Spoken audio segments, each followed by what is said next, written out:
ಓಂ ಗಂ ಗಣಪತಿಯೇ ನಮೋ ನಮಃ. ಶ್ರೀ ಸಿದ್ಧಿವಿನಾಯಕ ನಮೋ ನಮಃ. ಹಾಯ್ ಸ್ನೇಹಿತರೆ, ಎಲ್ಲರೂ ಹೇಗಿದ್ದೀರಾ? ಐ ಹೋಪ್ ಎಲ್ಲರೂ ಚೆನ್ನಾಗಿದ್ದೀರಾ ಅಂದ್ಕೊತೀನಿ. ನಾನು ಚೆನ್ನಾಗಿದ್ದೀನಿ.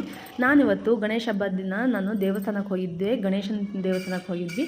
ಗಣೇಶನ ದೇವಸ್ಥಾನ ಅಂದರೆ ಅಲ್ಲಿ ಪಂಚಮುಖಿ ಗಣೇಶ ನೋಡಿದ್ರಲ್ವ, ಫಸ್ಟ್ ಸ್ಟಾರ್ಟಿಂಗೇ ಹಾಕಿದ್ದೆ. ಪಂಚಮುಖಿ ಗಣೇಶ ದೇವಸ್ಥಾನಕ್ಕೆ ಹೋಗಿದ್ದೆ. ಗಣೇಶ ಕುಂದ್ರಿಸಿರೋ ಜಾಗದಲ್ಲೆಲ್ಲ ನೋಡ್ಕೊಂಡ್ಬಿಟ್ಟು ನಾನು ಡೈರೆಕ್ಟಾಗಿ ಅಂದರೆ 6 ಗಂಟೆ ಅಷ್ಟೊತ್ತಿಗೆಲ್ಲ ಹೋಗಿದ್ದೆ. ಅದಕ್ಕೆ ಸ್ವಲ್ಪ ಜನ ಕಮ್ಮಿ ಇದ್ದರು. ತುಂಬ ಜನ ನೆರೆದಿರ್ತಾರೆ. ಹಾಗೆ ಪ್ರಸಾದನೂ ತುಂಬ ಚೆನ್ನಾಗಿರುತ್ತೆ. ನಾನು ನೋಡಿ ಹೋದ ತಕ್ಷಣ ಒಳಗಡೆ ಹೋದೆ. ನೇರ ಗಣಪತಿ ದೇವಸ್ಥಾನನೇ ಇದೆ. ಗಣಪತಿ ದೇವಸ್ಥಾನಕ್ಕೆ ಹೋಗಿ ಕೈ ಮುಕ್ಕೊಂಬಿಟ್ಟು ನೋಡಿ ಎಷ್ಟು ಚೆನ್ನಾಗಿ ಅಲಂಕಾರ ಮಾಡಿದ್ದಾರೆ ಅಂತಂದರೆ,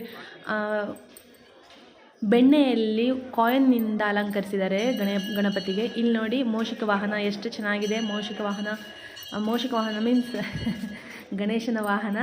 ಹಾಗಾಗಿ ನಾನು ಗಣೇಶನ ವಾಹನ ನಮಸ್ಕರಿಸ್ಬಿಟ್ಟು ಮುಂದೆ ಗಣೇಶ ನೋಡಿ ಎಷ್ಟು ಚೆನ್ನಾಗಿ ಅಲಂಕಾರ ಮಾಡಿದ್ದಾರೆ ಅಂತಂದರೆ, ಒಳಗಡೆ ದೇವಸ್ಥಾನದಲ್ಲಿ ಗಣಪತಿನ ಎಷ್ಟು ಚೆನ್ನಾಗಿ ಅಲಂಕಾರ ಮಾಡಿದ್ದಾರೆ ಅಂತಂದರೆ, ಬೆಣ್ಣೆಯಲ್ಲಿ ಅಲಂಕಾರ ಮಾಡಿಬಿಟ್ಟು ಅದರ ಮೇಲೆ ಕಾಯಿನ್ಸಿಂದ ಅಲಂಕಾರ ಮಾಡಿದ್ದಾರೆ. ತುಂಬ ಚೆನ್ನಾಗಿತ್ತು ನೋಡಿ. ವಾವ್, ಆಮೇಲೆ ಎಷ್ಟು ಚೆನ್ನಾಗಿ ಹೊಳಿತಾ ಇದೆ ಅಂತಂದರೆ ನೋಡೋಕ್ಕೆ 2 ಕಣ್ಣು ಸಾಲದು. ಬಂದಿರೋರಿಗೆಲ್ಲ ತುಂಬ ಖುಷಿ ಆಗ್ತಿತ್ತು. ಹಾಗಾಗಿ ನಾನು ಹೋಗಿದ್ದು, ನನಗಂತೂ ತುಂಬಾ ಖುಷಿಯಾಯಿತು. ಹೋದೆ, ದೇವ್ರ ದರ್ಶನನೂ ಪಡ್ಕೊಂಡೆ. ಅಲ್ಲಿ ಮತ್ತೆ ಪಕ್ಕದಲ್ಲಿ ಆಂಜನೇಯ ದೇವಸ್ಥಾನ ಇದೆ. ಅಲ್ಲೇ ಪಕ್ಕದಲ್ಲಿ ಗಣೇಶನ ದೇವಸ್ಥಾನ ಒಂದು ಸೈಡ್ ಇದ್ದರೆ ಆಂಜನೇಯ ದೇವಸ್ಥಾನ ಒಂದು ಸೈಡ್ ಇತ್ತು. ಹಾಗಾಗಿ ಅಲ್ಲಿ ಹೋದೆ ನಾನು. ನೋಡಿ ಆಂಜನೇಯ ಸ್ವಾಮಿ ಅಂತಂದರೆ ಎಷ್ಟು ಚೆನ್ನಾಗಿ ಅಲಂಕಾರ ಮಾಡಿದ್ದಾರೆ ಅಂತಂದರೆ, ಅದನ್ನು ಸಮೇತ ಬೆಣ್ಣೆಯಲ್ಲೇ ಮಾಡಿದ್ದಾರೆ. ಇಲ್ಲಿ ಪ್ರಸಾದ ಕೊಡ್ತಿದ್ರು,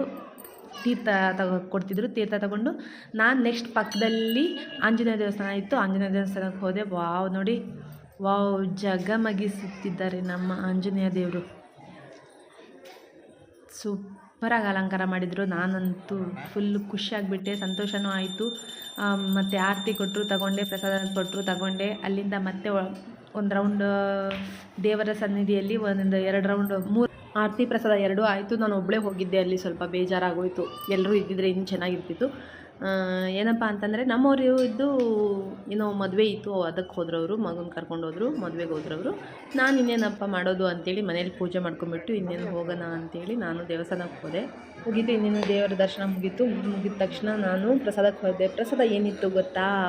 ಪ್ರಸಾದ ಮಾತ್ರ ತುಂಬ ಚೆನ್ನಾಗಿತ್ತು. ಪುಳಿಯೋಗರೆ ಮತ್ತು ಕೇಸರಿ ಬಾತ್ ಹೀಗಿತ್ತು ಪ್ರಸಾದ. ಚೆನ್ನಾಗಿತ್ತು. ಹೋದೆ, ನಾನು ನೋಡಿದೆ, ಇಸ್ಕೊಂಬಿಟ್ಟು ಪ್ರಸಾದ ಸ್ವಾಮಿ ಕಾಪಾಡಪ್ಪ ಗಣೇಶ ವಿಘ್ನ ನಿವಾರಕ ಅಂತೇಳಿ ಎಲ್ಲ ಮುಕ್ಕೊಂಡು ಪ್ರಸಾದ ಇಸ್ಕೊಂಡು ಬ್ಯಾಗಲ್ಲಿ ಹಾಕ್ಕೊಂಡು ಬರೋಕ್ಕಾಗಲ್ಲ. ಹಾಗಾಗಿ ಅಲ್ಲೇ ತಿನ್ಕೊಂಡು ಬಂದೆ. ನೆಕ್ಸ್ಟ್ ಅಲ್ಲಿಂದ ನಾನು